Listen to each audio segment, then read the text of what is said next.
सूती चाले सर मेरा कलजा हाल से हो आट तेरे के लागे से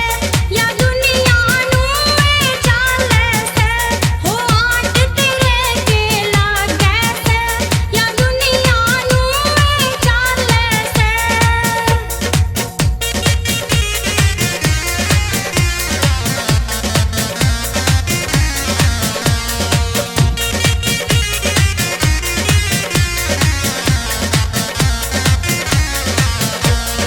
तेरा चांद सा चमके चेहरा और ये तिरछे नैन कटारी बिटोड़े से तू आले तेरे से क्या की बीमारी तेरी नजर मिले तो लाग तेल दीवे में घाले से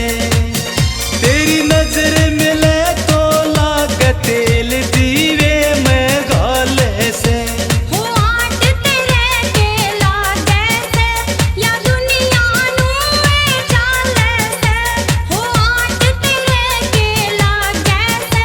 या दुनिया नू में चाले से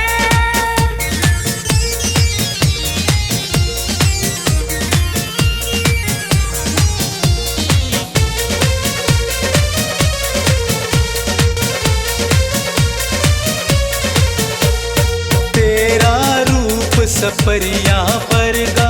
दिल